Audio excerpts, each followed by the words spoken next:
ज़मीन के बहुत रंग और उसका स्वादिष्ट होता है।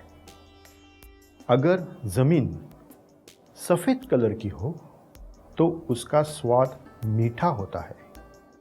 ये जो बुद्धिजन है, बहुत ही ब्रिलियंट लोग हैं या जो लोगों को शिक्षा देते हैं, विद्या देते हैं, उन लोगों के लिए इस मिट्टी का बहुत ही महत्वपूर्ण उपयोग है।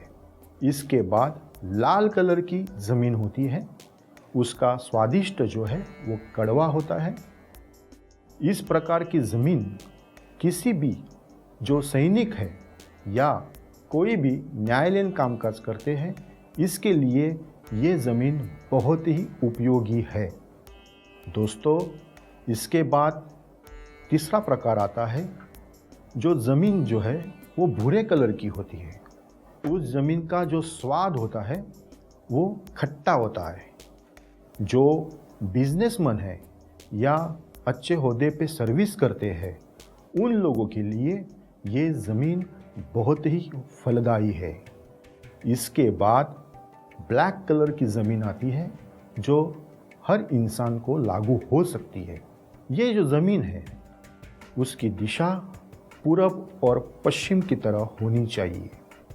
अगर उत्तर और पश्चिम की तरफ है तो बहुत ही फलदायी होगी।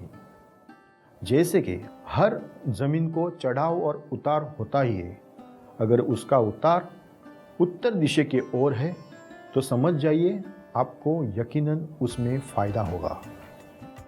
दोस्तों, ये ज़मीन गोमुखी होनी चाहिए। जैसे कि हम प्लॉट के सामने खड़े होते हैं तो उसका जो एंट्री पॉइंट है वो छोटा होके फिर बड़ा होना चाहिए।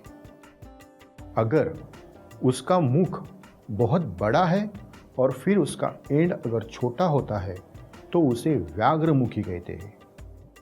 छोटे मुख से शुरू होने वाले प्लॉट को गोमुखी कहते हैं और बड़े मुख को व्याघ्रमुखी कहते हैं। गोमुखी में इंसान को प्रगति, सक्सेस, यश, सुख, आनंद, बहुत ही महत्वपूर्ण उसका जीवन जो है वो अच्छा व्यतीत होता है। अगर व्याघ्रमुखी में जाते हो तो आप दुखी, कष्टी, आपका आरोग्य सब बिगड़ सकता है।